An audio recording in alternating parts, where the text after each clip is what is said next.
Hi welcome all to Lettuce Edutives 2.0. എല്ലാ PSC ഉദ്യോഗാർത്ഥികൾക്കും lettuce എഡ്യൂട്ടിവ്സ് 2.0യിലേക്ക് സ്വാഗതം. നമ്മുടെ ഇന്നത്തെ ക്ലാസ് എന്ന് പറയുന്നത് കേരളത്തിലെ വന്യജീവി സങ്കേതങ്ങളെ കുറിച്ചുള്ളതാണ്. അപ്പൊ ഇന്ന് ഈ ക്ലാസ് എടുക്കുന്നത് എന്തിനാന്ന് ചോദിച്ചു കഴിഞ്ഞാൽ വരാൻ പോകുന്ന 10th ലെവൽ പ്രിലിമിനറി ലെവൽ എക്സാമിനേഷന്റെ ഭാഗമായിട്ട് നിങ്ങൾ ഇപ്പോൾ പ്രിപ്പയർ ചെയ്തുകൊണ്ടിരിക്കുന്ന കേരള ജിയോഗ്രഫിയാണ്. സോ അതുകൊണ്ടാണ് നമ്മൾ ഇന്ന് എന്ത് ചെയ്യുന്നത്, കേരളത്തിലെ വന്യജീവി സങ്കേതങ്ങൾ എന്നുള്ള ഭാഗം എടുക്കുന്നത്. ഇതിൽ നിന്നൊക്കെ സാധാരണ എക്സാമിനേഷന് ക്വസ്റ്റ്യൻ ചോദിച്ച് കാണാറുള്ളതാണ്. സോ നമുക്ക് സമയം കളയാനില്ലാത്തവരാണ്, കാരണം വളരെ ചുരുങ്ങിയ ദിവസമേ ഉള്ളൂ. നിങ്ങൾക്കറിയാം, നിങ്ങൾ വളരെ ചുരുങ്ങിയ ദിവസം കൊണ്ടാണ് സിലബസ് കംപ്ലീറ്റ് ചെയ്യാനായിട്ട് പോകുന്നത്. 25 ഡേയ്സ് കൊണ്ട് നമ്മൾ സിലബസും കംപ്ലീറ്റ് ചെയ്ത് ക്വസ്റ്റ്യൻ പേപ്പറും നോക്കി പോകുന്ന രീതിയാണ് നമ്മളുടേത്, അല്ലേ? അപ്പം ഇന്നത്തോടു കൂടി നിങ്ങളുടെ കേരള ജിയോഗ്രഫി കംപ്ലീറ്റ് ആവും. കേരള ജിയോഗ്രഫി കംപ്ലീറ്റ് ചെയ്ത് കഴിഞ്ഞാൽ നിങ്ങൾ എന്ത് ചെയ്യുക, ലെറ്റ്യൂസ് എഡ്യൂട്ടിവ്സിന്റെ ആപ്പിൽ ഞാൻ കുറച്ച് പ്രീവിയസ് ഇയർ ക്വസ്റ്റ്യൻ പേപ്പർ ഇട്ടിട്ടുണ്ട്. ആ പ്രീവിയസ് ഇയർ ക്വസ്റ്റ്യൻ പേപ്പർ എടുത്തിട്ട് കേരള ജിയോഗ്രഫിയുടെ ഭാഗത്തുള്ള ക്വസ്റ്റ്യൻസിനൊക്കെ ആൻസർ ചെയ്യാൻ പറ്റുന്നുണ്ടോ എന്ന് നോക്കുക. പറ്റുന്നില്ല എങ്കിൽ ആ ക്വസ്റ്റ്യൻ വിത്ത് ഓപ്ഷൻസ് ഈ വീഡിയോയുടെ താഴെ കൊണ്ട് കമൻറ്റ് ചെയ്യുക. അപ്പം അറിയാവുന്നവർ, അതിന് ശരി ഉത്തരം അറിയാവുന്നവർ എന്നേക്കാൾ മുമ്പ് ആ ക്വസ്റ്റ്യൻ കാണുവാണെന്നുണ്ടെങ്കിൽ നിങ്ങൾക്കത് ആൻസർ ക്ലിയർ ചെയ്ത് കൊടുക്കാം. ഡൗട്ട് ഉള്ളവർ ക്ലിയർ ചെയ്യാൻ നിൽക്കണ്ട കേട്ടോ. അല്ലെങ്കിൽ ഞാനത് കാണുന്ന സമയത്ത് ഞാൻ അതിൻ്റെ ആൻസർ ക്ലിയർ ചെയ്ത് തരാം. ഓക്കെ, പലരും അതുപോലെ ചോദിക്കുന്നുണ്ട് ഇതിൻ്റെ ആൻസർ കീ ഇല്ലേന്ന്. അങ്ങനെ ആൻസർ കീ ഞാൻ ഇടാത്തതാണ്. കാരണം ആൻസർ കീ ഇട്ട് കഴിഞ്ഞാൽ ഒരു ക്വസ്റ്റ്യൻ്റെ ഉത്തരം കിട്ടിയില്ലെങ്കിൽ ഓടിപ്പോയി ആൻസർ കീ നോക്കുന്ന ഒരു ടെൻഡൻസി നമുക്ക് എല്ലാവർക്കും ഉണ്ട്. അപ്പോൾ ആൻസർ കീ ഇല്ല എങ്കിൽ നിങ്ങൾ ആ ക്വസ്റ്റ്യൻ എന്താണെന്നും അതിൻ്റെ ആൻസർ കണ്ടെത്താൻ വേറൊരു രീതിയിൽ ശ്രമം നടത്തും. അത് നിങ്ങൾക്ക് പഠിക്കാനായിട്ടൊരു നല്ല കാര്യമാണ്. അതുകൊണ്ടാണ് ആൻസർ കീ ഇപ്പോൾ അവിടെ കൊണ്ട് ഇടാത്തത് കേട്ടോ. അപ്പം ഇന്ന് തന്നെ നിങ്ങൾ എന്ത് ചെയ്യുക, കേരള ജിയോഗ്രഫിയുടെ ആ 10th ലെവൽ പ്രിലിമിനറിയുടെ ക്വസ്റ്റ്യൻ പേപ്പർ നമ്മൾ ലെറ്റ്യൂസ് എഡ്യൂട്ടിവ്സിന്റെ ആപ്പിൽ ഇട്ടിട്ടുണ്ട്. ഫ്രീ സ്റ്റഡി മെറ്റീരിയലിൽ കിട്ടും. അപ്പോൾ അത് എങ്ങനെ എടുക്കേണ്ടതെന്നൊക്കെ ഒരു ദിവസം ഒരു വീഡിയോയിൽ ഗ്രീഷ്മ എന്ന് പറഞ്ഞ കുട്ടി കമൻറ്റ് ചെയ്തിട്ടുണ്ടായിരുന്നു എന്ന് ഞാൻ പറഞ്ഞു. അപ്പോൾ അത് നോക്കുക. അത് നോക്കിയിട്ട് നിങ്ങൾ ആ ക്വസ്റ്റ്യൻ പേപ്പർ ചെയ്യാനായിട്ട് നോക്കുക. അതുപോലെ കഴിഞ്ഞ ദിവസം ഒരു കമൻറ്റ് ഇതുപോലെ ഉണ്ടായിരുന്നു, അതായത് ഇനി ഈ എക്സാം എഴുതാൻ പറ്റുമോ എന്നുള്ളത്. ഓൾറെഡി മക്കളെ ഇത് അയച്ചു കഴിഞ്ഞതാണ്. പുതിയതായിട്ട് പ്രിപ്പയർ ചെയ്യുന്നവർ ഇനി വരുന്ന ഏതെങ്കിലും നോട്ടിഫിക്കേഷൻ വരുവാണെങ്കിൽ നിങ്ങളുടെ ക്വാളിഫിക്കേഷൻ പ്രകാരം അയക്കാൻ പറ്റുന്നതൊക്കെ അയച്ചിടുക. എന്നിട്ട് ക്ലാസ് റെഗുലറായിട്ട് അറ്റൻഡ് ചെയ്യുക. ഓക്കെ, അപ്പം നമുക്കിതാ കേരളത്തിലെ വന്യജീവി സങ്കേതങ്ങൾ എന്നുള്ള ക്ലാസ്സിലേക്ക് പോകാം. തീർത്തും എക്സാം ഓറിയന്റഡ് ആയിട്ടാണ് നമ്മൾ ഈ ക്ലാസ്സുകൾ ചെയ്യുന്നത്. കേരളത്തിലെ ആദ്യത്തെ വന്യജീവി സങ്കേതമാണ് പെരിയാർ വന്യജീവി സങ്കേതം. അതുകൊണ്ട് തന്നെ നമുക്ക് പെരിയാർ വന്യജീവി സങ്കേതത്തിൽ തുടങ്ങാം. പെരിയാർ വന്യജീവി സങ്കേതത്തെക്കുറിച്ച് PSC നമ്മളോട് പലതവണ ക്വസ്റ്റ്യൻ ചോദിച്ചിട്ടുള്ളതാണ്. ഇനിയും ചോദിക്കാൻ സാധ്യതയേറെയാണ്. അപ്പൊ ശ്രദ്ധിക്കുക, കേരളത്തിലെ ആദ്യത്തെ വന്യജീവി സങ്കേതം ഏതാണെന്ന് ചോദിച്ചാൽ അത് പെരിയാർ വന്യജീവി സങ്കേതമാണ്. അതുപോലെ തന്നെ കേരളത്തിലെ ഏറ്റവും വലിയ വന്യജീവി സങ്കേതവും കൂടിയാണ് ഇത്, പെരിയാർ വന്യജീവി സങ്കേതം. പറയുന്നത് ഓരോന്നും ശ്രദ്ധിക്കണേ. 1950 പെരിയാറിനെ വന്യജീവി സങ്കേതമായി പ്രഖ്യാപിക്കുന്നത്. പഠിക്കുക, കേരളത്തിലെ ആദ്യത്തെ വന്യജീവി സങ്കേതമാണ്, കേരളത്തിലെ ഏറ്റവും വലിയ വന്യജീവി സങ്കേതമാണ്. 1950 പെരിയാറിനെ വന്യജീവി സങ്കേതമായിട്ട് പ്രഖ്യാപിക്കുന്നത്. പെരിയാർ വന്യജീവി സങ്കേതം നമുക്കറിയാം തേക്കടി വന്യജീവി സങ്കേതം എന്നും അറിയപ്പെടുന്നുണ്ട്. തേക്കടി വന്യജീവി സങ്കേതം എന്നും ഇത് അറിയപ്പെടുന്നു.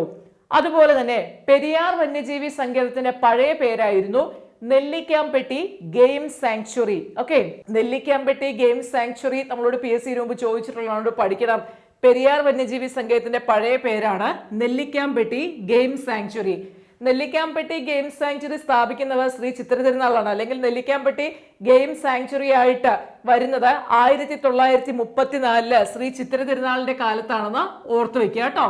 അതുപോലെ തന്നെ ലോക ബാങ്ക് ബെക്കർ ലിപ്പ് പഠന പദ്ധതി നടപ്പിലാക്കിയ കേരളത്തിലെ വന്യജീവി സങ്കേതമാണ് പെരിയാർ വന്യജീവി സങ്കേതം. PSCയുടെ പ്രീവിയസ് ഇയർ ക്വസ്റ്റ്യൻ ആണ്. ലോക ബാങ്ക് ബക്കർ ലിപ്പ് പഠന പദ്ധതി നടപ്പിലാക്കിയ കേരളത്തിലെ വന്യജീവി സങ്കേതം ഏതാണത്? പെരിയാർ വന്യജീവി സങ്കേതം. പെരിയാർ വന്യജീവി സങ്കേതം ഇടുക്കി ജില്ലയിലാണെന്നുള്ളത് നിങ്ങൾക്ക് എല്ലാവർക്കും അറിയാവുന്ന കാര്യമാണ്, അല്ലെ? അതുപോലെ പെരിയാർ വന്യജീവി സങ്കേതത്തിന് നമ്മള് അതിന്റെ ഒരു ഭാഗം ടൈഗർ റിസർവ് ആയിട്ടും പറയുന്നുണ്ട്. പെരിയാർ ടൈഗർ റിസർവ്, അല്ലെ? കേരളത്തിലെ ആദ്യത്തെ ടൈഗർ റിസർവ് ആണ് പെരിയാർ ടൈഗർ റിസർവ്. ഇന്ത്യയിലെ 10ാമത്തെ ടൈഗർ റിസർവ് അല്ലെങ്കിൽ കടുവ സംരക്ഷണ കേന്ദ്രമാണ് ഇത്, പെരിയാർ. 1978 പെരിയാറിനെ ടൈഗർ റിസർവ് ആയിട്ട് പ്രഖ്യാപിക്കുന്നത്. ഇപ്പൊ പെരിയാറിനെ ടൈഗർ റിസർവ് ആയിട്ട് പ്രഖ്യാപിച്ച വർഷമൊക്കെ PSC ചോദിച്ചിട്ടുണ്ട്. 1978 പെരിയാറിനെ ടൈഗർ റിസർവ് ആയിട്ട് പ്രഖ്യാപിക്കുന്നത്. അതുപോലെ തന്നെ 1992 പെരിയാറില് പ്രോജക്ട് എലിഫന്റ് പദ്ധതി നടപ്പിലാക്കുന്നത്. അതും ചോദിച്ചിട്ടുള്ളതാണ്. 1992 പ്രോജക്ട് എലിഫന്റ് പദ്ധതി എവിടെ നടപ്പാക്കുന്നു? പെരിയാറില്, പെരിയാർ വന്യജീവി സങ്കേതത്തില് നടപ്പാക്കുന്നു. അപ്പൊ നിങ്ങൾ എക്സാം ഓറിയന്റഡ് ആയിട്ട് ഇത്രയും കാര്യങ്ങൾ പഠിച്ചെടുക്കണം. 1950 പെരിയാർ വന്യജീവി സങ്കേതത്തെ വന്യജീവി സങ്കേതമായിട്ട് പ്രഖ്യാപിക്കുന്നത്. ദേശീയോദ്യാനത്തിന്റെ ക്ലാസ്സിൽ നമ്മൾ കണ്ടായിരുന്നു പെരിയാറിനെ ദേശീയ ഉദ്യാനമായി പ്രഖ്യാപിച്ചത് എന്നാണ് എന്നുള്ളത്. ഓർമ്മയുള്ളവർക്ക് കമന്റ് ചെയ്യാം. ഓക്കെ. അതുപോലെ നെല്ലിക്കാമ്പട്ടി ഗെയിം സാങ്ച്വറി എന്നുള്ളതായിരുന്നു പെരിയാർ വന്യജീവി സങ്കേതത്തിന്റെ പഴയകാല പേര്. പെരിയാർ വന്യജീവി സങ്കേതമാണ് കേരളത്തിലെ ആദ്യത്തേതും ഏറ്റവും വലുതുമായിട്ടുള്ള വന്യജീവി സങ്കേതം. പെരിയാർ വന്യജീവി സങ്കേതത്തിലെ പ്രോജക്ട് എലിഫന്റ് നടപ്പിലാക്കിയത് 1992 പെരിയാർ വന്യജീവി സങ്കേതത്തെ ടൈഗർ റിസർവ് ആയിട്ട് പ്രഖ്യാപിക്കുന്നത് 1978 അതുപോലെ തന്നെ കേരളത്തിലെ ആദ്യത്തെ ടൈഗർ റിസർവ് ആണ് പെരിയാർ. ഇന്ത്യയിലെ 10ാമത്തെ ടൈഗർ റിസർവ് ആണ് പെരിയാർ ടൈഗർ റിസർവ്. പിന്നെ ലോകബാങ്ക് ബക്കർലി പഠന പദ്ധതി നടപ്പിലാക്കിയ കേരളത്തിലെ വന്യജീവി സങ്കേതം ഏതാണെന്ന് ചോദിച്ചാൽ പെരിയാറാണ്. അപ്പൊ ഇത്രയും കാര്യങ്ങൾ പെരിയാറുമായിട്ട് ഇത്രയെങ്കിലും നിങ്ങൾ പഠിച്ചെടുക്കണം. നെക്സ്റ്റ് നമുക്ക് പഠിക്കാം മുത്തങ്ങ വന്യജീവി സങ്കേതം.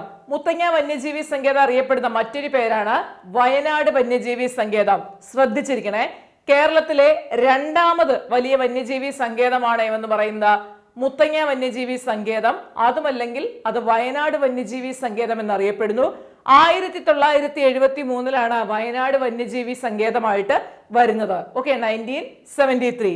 ഇനി ഈ വയനാട് വന്യജീവി സങ്കേതം എന്ന് പറയുന്നത് നീലഗിരി ബയോസ്ഫിയർ റിസർവിന്റെ ഭാഗമാണ്. PSCയുടെ ഒരു ക്വസ്റ്റ്യൻ ആണ്.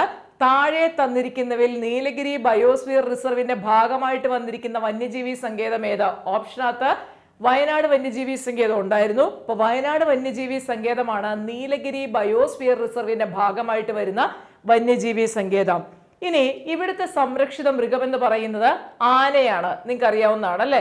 മറ്റൊരു പ്രത്യേകത എന്ന് പറയുന്നത് തമിഴ്നാടുമായും കർണാടകമായും അതിർത്തി പങ്കിടുന്ന കേരളത്തിലെ ഏക വന്യജീവി സങ്കേതമാണ് എന്ന് പറയുന്നത് മുത്തങ്ങ വന്യജീവി സങ്കേതം അല്ലെങ്കിൽ വയനാട് വന്യജീവി സങ്കേതം. ഇത്രയും കാര്യങ്ങൾ പഠിച്ചെടുക്കുക. ഇവിടുത്തെ സംരക്ഷിത മൃഗം ആനയാണ്. 1973 ഇവരെ വന്യജീവി സങ്കേതമായി മാറുന്നത്.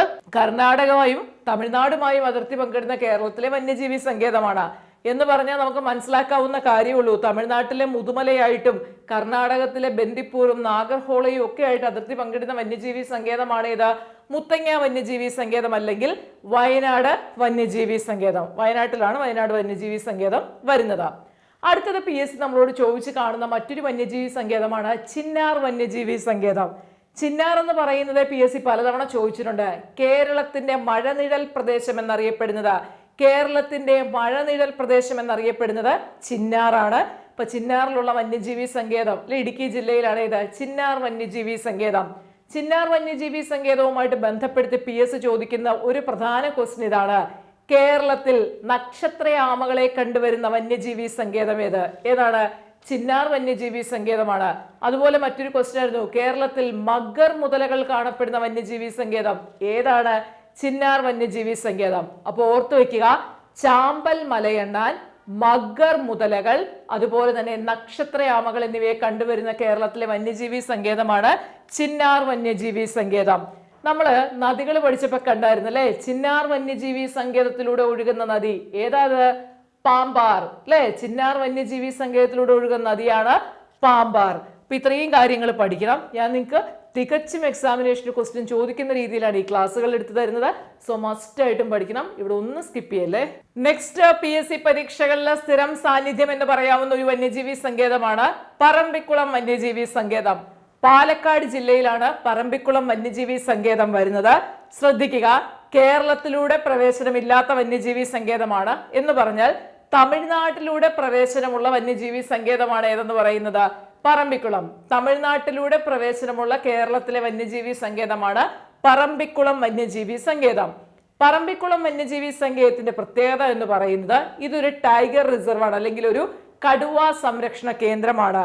ഇന്ത്യയിലെ 38ാമത് കടുവ സംരക്ഷണ കേന്ദ്രമാണ് പറമ്പിക്കുളം വന്യജീവി സങ്കേതം. കേരളത്തിലെ 2ാമതും. അപ്പൊ കേരളത്തിലെ രണ്ടാമത്തെ കടുവാ സംരക്ഷണ കേന്ദ്രം ചോദിച്ചാൽ പറമ്പിക്കുളം വന്യജീവി സങ്കേതമാണ്. ഇന്ത്യയിലെ 38ാമത്തെ കടുവാ സംരക്ഷണ കേന്ദ്രമാണ് ഇത് പറമ്പിക്കുളം. 2010 പറമ്പിക്കുളത്തെ കടുവാ സംരക്ഷണ കേന്ദ്രമായിട്ട് പ്രഖ്യാപിക്കപ്പെടുന്നത്. ഓക്കെ അല്ലേ? ഇനി ഇവിടുത്തെ ഒരു പ്രത്യേകത എന്ന് പറഞ്ഞാൽ കാട്ടുപോത്തുകളാണ് ധാരാളമായിട്ട് കാണപ്പെടുന്നത്. അപ്പൊ ഓർത്ത് വെക്കുക, പറമ്പിക്കുളം വന്യജീവി സങ്കേതത്തിലെ സംരക്ഷിത മൃഗം ഏതെന്ന് വല്ലതും ചോദിച്ചാൽ നമുക്ക് കാട്ടുപോത്തും പറയാം, ടൈഗറും പറയാം. സോ കാട്ടുപോത്തുകൾ ധാരാളമായിട്ട് കാണപ്പെടുന്ന വന്യജീവി സങ്കേതമാണ് പറമ്പിക്കുളം വന്യജീവി സങ്കേതം. കേരളത്തിലൂടെ പ്രവേശനമില്ലാതെ തമിഴ്നാട്ടിലൂടെ പ്രവേശനമുള്ള കേരളത്തിലെ വന്യജീവി സങ്കേതമാണ് ഇത് പറമ്പിക്കുളം വന്യജീവി സങ്കേതം. പാലക്കാട് ജില്ലയിലാണ്. പിന്നെ PSC ചോദിച്ചിട്ടുള്ള ഒരു ക്വസ്റ്റ്യൻ ഉണ്ട്, പറമ്പിക്കുളം വന്യജീവി സങ്കേതത്തിന്റെ ആസ്ഥാനം എവിടാന്ന് ചോദിക്കാറുണ്ട്. പറമ്പിക്കുളം വന്യജീവി സങ്കേതത്തിന്റെ ആസ്ഥാനമാണ് ഏത്? തൂണക്കടവ്. ഇനിയും ചോദിച്ചേക്കാം, പറമ്പിക്കുളം വന്യജീവി സങ്കേതത്തിന്റെ ആസ്ഥാനമായത് തൂണക്കടവ്. അതുപോലെ തന്നെ റെഡ് ഡേറ്റ ബുക്കിൽ ഇടം പിടിച്ച കേരളത്തിലെ വന്യജീവി സങ്കേതം, previous year question, red data ബുക്കിൽ ഇടം പിടിച്ച കേരളത്തിലെ വന്യജീവി സങ്കേതവും കൂടിയാണ് ഇത് പറമ്പിക്കുളം വന്യജീവി സങ്കേതം. മക്കളെ, ഈ ക്ലാസ് എല്ലാം വൃത്തിക്ക് കണ്ടതിന് ശേഷം മസ്റ്റായിട്ടും ക്വസ്റ്റ്യൻ പേപ്പർ എടുത്ത് നോക്കണം കേട്ടോ. ക്വസ്റ്റ്യൻസ് ഒക്കെ കാണാൻ പറ്റും, തീർച്ചയായിട്ടും ആൻസർ ചെയ്യാൻ പറ്റും. അങ്ങനെ ആൻസർ ചെയ്യാൻ കഴിയുമ്പോൾ ഉണ്ടല്ലോ നിങ്ങളുടെ കോൺഫിഡൻസ് നിങ്ങൾ വിചാരിക്കുന്നതിന് അപ്പുറമാവും. എന്നിട്ട് ഓവർ കോൺഫിഡൻസ് ആക്കി എക്സാമിന് പോയി ചളവാക്കരുത്. അല്ലാതെ എനിക്ക് ഇത്രയും പഠിക്കാൻ കഴിയുന്നുണ്ടല്ലോ, നമ്മളെ കൊണ്ട് ഒരു കാര്യം ചെയ്യാൻ പറ്റുമെന്ന് നമുക്ക് ബോധ്യമായി കഴിഞ്ഞാൽ ഉണ്ടല്ലോ ഒരു വല്ലാത്ത ആളിക്കത്തലായിരിക്കും നമുക്ക്. അപ്പൊ എനിക്ക് ഇത്രയും പഠിച്ചതുകൊണ്ടാണ് എനിക്ക് ചെയ്യാൻ പറ്റിയെന്ന് പറഞ്ഞാൽ കൂടുതൽ പഠിക്കാനുള്ള ആവേശം നിങ്ങൾ അറിയാതെ നിങ്ങളിൽ വന്നു ചേരും. അപ്പൊ അതുകൊണ്ടാണ് ഈ ഒരു കാര്യം പറയുന്നത്. സോ മസ്റ്റ് ആയിട്ടും ക്വസ്റ്റ്യൻ പേപ്പർ ചെയ്ത് നോക്കണം കേട്ടോ. കേരള ജോഗ്രഫി ഫുൾ പഠിച്ചതിന് ശേഷം കേരള ജോഗ്രഫി ക്വസ്റ്റ്യൻ പേപ്പർ ചെയ്യാൻ മറക്കരുത്. നെക്സ്റ്റ്, ആറളം വന്യജീവി സങ്കേതം. ശ്രദ്ധിച്ചു കേൾക്കണം, കേരളത്തിന്റെ ഏറ്റവും വടക്കേ അറ്റത്തുള്ള വന്യജീവി സങ്കേതമാണ് ഇത് ആറളം വന്യജീവി സങ്കേതം. കേരളത്തിന്റെ ഏറ്റവും വടക്കേ അറ്റത്തുള്ള വന്യജീവി സങ്കേതമാണ് ആറളം വന്യജീവി സങ്കേതം. ഒരു പ്രീവിയസ് ഇയർ ക്വസ്റ്റ്യൻ ഉണ്ട്, ആറളം വന്യജീവി സങ്കേതത്തിലൂടെ ഒഴുകുന്ന നദി ചീങ്കണ്ണിപ്പുഴ. നദികളുടെ ക്ലാസ്സിൽ പഠിച്ചിട്ടുണ്ട് അല്ലെ? കേരളത്തില് ആറളം വന്യജീവി സങ്കേതത്തിലൂടെ ഒഴുകുന്ന നദിയാണ് ചീങ്കണ്ണിപ്പുഴ. മുൻവർഷ ക്വസ്റ്റ്യൻ ആണ്, പഠിച്ചു വെക്കണം. കേരളത്തിന്റെ ഏറ്റവും വടക്കേ അറ്റത്തുള്ള വന്യജീവി സങ്കേതം ഏത് എന്നുള്ളതും പ്രീവിയസ് ഇയർ ക്വസ്റ്റ്യൻ ആണ്, പഠിക്കുക. ഏതാണ്? ആറളം വന്യജീവി സങ്കേതമാണ്. അതുപോലെ ആറളം വന്യജീവി സങ്കേതത്തിൽ കാണുന്ന ചിത്രശലഭങ്ങളാണ് നാൽവരയൻ നീലി, അതുപോലെ തന്നെ സഹ്യാദ്രി തവിടൻ എന്നീ ശലഭങ്ങൾ. നെക്സ്റ്റ്, നെയ്യാർ വന്യജീവി സങ്കേതം. കേരളത്തിന്റെ തെക്കേ അറ്റത്ത് സ്ഥിതി ചെയ്യുന്ന വന്യജീവി സങ്കേതമാണ് നെയ്യാറ്. മറന്നുപോരുത്, വടക്കേ അറ്റത്ത് ആറളം, തെക്കേ അറ്റത്ത് സ്ഥിതി ചെയ്യുന്ന വന്യജീവി സങ്കേതം നെയ്യാറ്. സ്റ്റീവ് ഇർവിൻ പാർക്ക് എന്നൊക്കെയായിരുന്നു നെയ്യാർ വന്യജീവി സങ്കേതം അറിയപ്പെട്ടിരുന്നത്. അതുപോലെ നമുക്കറിയാം കേരളത്തിലെ ഏക ലയൺ സഫാരി പാർക്ക് എവിടായിരുന്നു? നെയ്യാർ ഡാമിലായിരുന്നു. മരക്കുന്നം ദ്വീപ് അല്ലെ, മരക്കുന്നം ദ്വീപ് സ്ഥിതി ചെയ്യുന്ന നെയ്യാറിലാണ് എന്നുള്ളതൊക്കെ അറിയാം. ഇപ്പൊ ആ ടൈപ്പ് ഓഫ് ക്വസ്റ്റ്യൻ ഇങ്ങനെ കണ്ടുവരാറില്ല. സ്റ്റീവ് ഇർവിൻ പാർക്ക് PSC ചോദിച്ച് കണ്ടിട്ടുണ്ട് കേട്ടോ. അപ്പൊ അതുകൊണ്ട് ഓർത്ത് വെക്കുക, സ്റ്റീവ് ഇർവിൻ പാർക്ക് ഏതാണ്? നെയ്യാർ വന്യജീവി സങ്കേതമാണ്. കേരളത്തിന്റെ ഏറ്റവും തെക്കേ അറ്റത്തുള്ള വന്യജീവി സങ്കേതമാണ്. പണ്ടവിടെ 2 സിംഹങ്ങളൊക്കെ ഉണ്ടായിരുന്നു, ഇപ്പൊ ഇല്ല എന്ന് തോന്നുന്നു. മരിച്ചത് ഞാൻ കണ്ടായിരുന്നു, പുതിയതിനെ ഇറക്കിയെന്ന് എനിക്ക് ഓർമ്മയില്ല കേട്ടോ. പത്രങ്ങളിലും വായിച്ചതായിട്ട് ഓർക്കുന്നില്ല. എനിവേ, അപ്പോൾ ഓർത്ത് വെക്കുക, കേരളത്തിന്റെ വടക്കേ അറ്റത്തെ വന്യജീവി സങ്കേതം ആറളം, തെക്കേ അറ്റത്തെ വന്യജീവി സങ്കേതം ഏതാണ്? നെയ്യാറ്. അടുത്തത് കരിമ്പുഴ വന്യജീവി സങ്കേതം പഠിച്ചു വെക്കണം. കേരളത്തിലെ 18ാമത് വന്യജീവി സങ്കേതമാണ് കരിമ്പുഴ. PSCയുടെ ഉത്തര സൂചിക പ്രകാരം കേരളത്തിലെ ആകെ വന്യജീവി സങ്കേതങ്ങളുടെ എണ്ണം എത്ര എന്ന് ചോദിച്ചാൽ അത് 18 കേട്ടോ. അപ്പൊ അതുകൊണ്ടാണ് ഞാനിത് പറഞ്ഞു പോകുന്നത്. കേരളത്തിലെ 18ാമത് വന്യജീവി സങ്കേതമാണ് കരിമ്പുഴ വന്യജീവി സങ്കേതം. മലപ്പുറം ജില്ലയിലാണ് കരിമ്പുഴ വന്യജീവി സങ്കേതം വരുന്നത്. ഓക്കെ, അപ്പൊ ഈ കരിമ്പുഴ വന്യജീവി സങ്കേതത്തിൽ കാണപ്പെടുന്ന ഒരു പ്രത്യേക സ്പീഷീസ് ആണ് ഏത്? പന്നിമൂക്കൻ തവള. അപ്പൊ പന്നിമൂക്കൻ തവള കാണപ്പെടുന്നത് കരിമ്പുഴ വന്യജീവി സങ്കേതത്തിലാണ്. പന്നിമൂക്കൻ തവള പറഞ്ഞപ്പോഴാണ് വേറൊരു കാര്യം ഓർത്തത്. കേരളത്തിലെ റീഡ് തവളകള്, ഓക്കെ, റീഡ് തവള കാണപ്പെടുന്ന വന്യജീവി സങ്കേതം അല്ലെങ്കിൽ റീഡ് തവള കാണപ്പെടുന്ന പ്രദേശം ഏത് നമ്മളോട് ചോദിച്ചിട്ടുണ്ട്. റീഡ് തവള കാണപ്പെടുന്നത് എവിടെയാണ്? കക്കയമാണ് കേട്ടോ. കക്കയത്താണ് റീഡ് തവള കാണപ്പെടുന്നത്. പന്നിമൂക്കൻ തവള കാണപ്പെടുന്നത് കരിമ്പുഴ വന്യജീവി സങ്കേതം. കേരളത്തിന്റെ 18ാമത് വന്യജീവി സങ്കേതമാണ്. മലപ്പുറം ജില്ലയിലാണ്.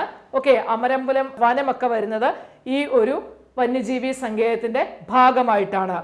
ഇനി അടുത്തത്, കേരളത്തിൽ നമുക്കറിയാം നീലക്കുറിഞ്ഞി അല്ലെ, ഇടുക്കി ജില്ലയിൽ 12 വർഷത്തിൽ ഒരിക്കൽ നമ്മൾ മൂന്നാറൊക്കെ പോകുമ്പോഴത്തേക്കും നമ്മൾ കാണുന്നതാണ്. 12 വർഷത്തിൽ ഒരിക്കൽ പൂക്കുന്ന ഒരു കുറിഞ്ഞി ഇനമാണ് ഏതെന്ന് പറയുന്ന നീലക്കുറിഞ്ഞി. അപ്പൊ ഈ നീലക്കുറിഞ്ഞിയുടെ സംരക്ഷണത്തിന് വേണ്ടിയിട്ട് 2006 സ്ഥാപിതമായ വന്യജീവി സങ്കേതമാണ് ഇത് കുറിഞ്ഞിമല വന്യജീവി സങ്കേതം PSC ചോദിച്ചിട്ടുണ്ട്. ഒരു അതായത് കുറിഞ്ഞിയുടെ സംരക്ഷണത്തിന് വേണ്ട അല്ലെങ്കിൽ ഒരു പുഷ്പം അല്ലെങ്കിൽ ഒരു ചെടിയുടെ സംരക്ഷണത്തിന് വേണ്ടിയിട്ട് വന്നിട്ടുള്ള വന്യജീവി സങ്കേതമാണ് ഏത്? കുറിഞ്ഞിമല വന്യജീവി സങ്കേതം. 12 വർഷത്തിൽ ഒരിക്കലാണ് എന്താ നീലക്കുറിഞ്ഞി പൂക്കുന്നത്. നീലക്കുറിഞ്ഞിയുടെ ശാസ്ത്രീയ നാമമൊക്കെ ചോദിക്കാറുള്ളതാണ്. സ്ട്രോബിലാസ് കുന്തിയാന എന്നുള്ളതാണ് നീലക്കുറിഞ്ഞിയുടെ ശാസ്ത്രീയ നാമം. കണ്ടിന്യൂസ് ക്ലാസ് എടുത്തിട്ടേ കിതയ്ക്കണം, അതാണ് കേട്ടോ. എനിവേ, അപ്പോൾ ഇത് ഓർത്ത് വെക്കുക. ഒരു പുഷ്പത്തിന്റെ സംരക്ഷണം, അതായത് നീലക്കുറിഞ്ഞി എന്ന് പറയുന്ന ഒരു സസ്യം, അപ്പൊ ആ സസ്യത്തിന്റെ സംരക്ഷണത്തിന് വേണ്ടിയുള്ള വന്യജീവി സങ്കേതമാണ് ഇത് കുറിഞ്ഞിമല വന്യജീവി സങ്കേതം. 2006 നിലവിൽ വരുന്നത്. ഇടുക്കി ജില്ലയിലാണ്. അപ്പൊ അത് പഠിക്കുമ്പോൾ അതോടൊപ്പം നമുക്ക് പഠിക്കാം ഒരു വൃക്ഷത്തിന്റെ പേരിൽ അറിയപ്പെടുന്ന കേരളത്തിലെ വന്യജീവി സങ്കേതമാണ് ഏതെന്ന് പറയുന്ന ശെന്തുരണി വന്യജീവി സങ്കേതം. കുളത്തൂപ്പുഴ റിസർവ് ഫോറസ്റ്റിന്റെ ഭാഗമാണ് ശെന്തുരണി വന്യജീവി സങ്കേതം. ഇനി കേരളത്തിലെ ഏറ്റവും ചെറിയ വന്യജീവി സങ്കേതം പഠിച്ചില്ലല്ലോ. കേരളത്തിലെ ഏറ്റവും ചെറിയ വന്യജീവി സങ്കേതമാണ് ഏത്? എറണാകുളം ജില്ലയിലെ മംഗളവനം, അല്ലെ? എറണാകുളത്തിന്റെ കൊച്ചിയുടെ ശ്വാസകോശം എന്നൊക്കെ അറിയപ്പെടുന്ന വന്യജീവി സങ്കേതമാണ് ഏത്? മംഗളവനം. അപ്പോൾ ഓർത്തു വെക്കുക, കേരളത്തിലെ ഏറ്റവും വലിയ വന്യജീവി സങ്കേതം പെരിയാർ വന്യജീവി സങ്കേതം, കേരളത്തിലെ ഏറ്റവും ചെറിയ വന്യജീവി സങ്കേതം മംഗളവനം. ഏറ്റവും വലുത് പെരിയാർ, ഏറ്റവും ചെറുത് മംഗളവനം. മംഗളവനം എറണാകുളം ജില്ലയിലാണ്. കടവാവലികളൊക്കെ ധാരാളം കാണപ്പെടുന്ന ഒരു വന്യജീവി സങ്കേതമാണ് ഏത്? മംഗളവനം വന്യജീവി സങ്കേതം. അപ്പൊ നിങ്ങൾ ഇത്രയും കാര്യങ്ങളെങ്കിലും വന്യജീവി സങ്കേതമായിട്ട് ബന്ധപ്പെടുത്തി പഠിക്കുക. മസ്റ്റ് ആയിട്ടും പ്രീവിയസ് ഇയർ ക്വസ്റ്റ്യൻ കേരള ജോഗ്രഫിയുടെ പാർട്ടുമായിട്ട് നോക്കണം. ക്വസ്റ്റ്യൻ റിപ്പീറ്റ് ചെയ്ത് കിട്ടുവേ, അതുകൊണ്ടാണ് ഇങ്ങനെ പറയുന്നത്. അപ്പം മാർക്ക് നമുക്ക് പഠിച്ചെടുക്കാൻ എളുപ്പമല്ലേ. ഇപ്പം നിങ്ങൾ പഠിച്ചു വന്നതുകൊണ്ട് പെട്ടെന്ന് നിങ്ങൾക്ക് എല്ലാം തന്നെ ആൻസർ ചെയ്യാനും സാധിക്കും. സോ ലെറ്റ്യൂസ് എഡ്യൂ ടിപ്സ് എന്ന് പറഞ്ഞ ആപ്പിൽ അറിയത്തില്ലാത്തവർക്ക് വേണ്ടി വീണ്ടും പറഞ്ഞു വരുവാണ്. ലെറ്റ്യൂസ് എഡ്യൂ ടിപ്സിൻ്റെ ആപ്പ് ഗൂഗിൾ പ്ലേ സ്റ്റോറിൽ അവൈലബിൾ ആണ്. നിങ്ങളുടെ ഫോണിലേക്ക് ഇൻസ്റ്റാൾ ചെയ്യുക. ഐഫോൺ യൂസ് ചെയ്യുന്നവർക്ക് കിട്ടില്ല, ആൻഡ്രോയിഡ് ഓൺലി സപ്പോർട്ടാണ്.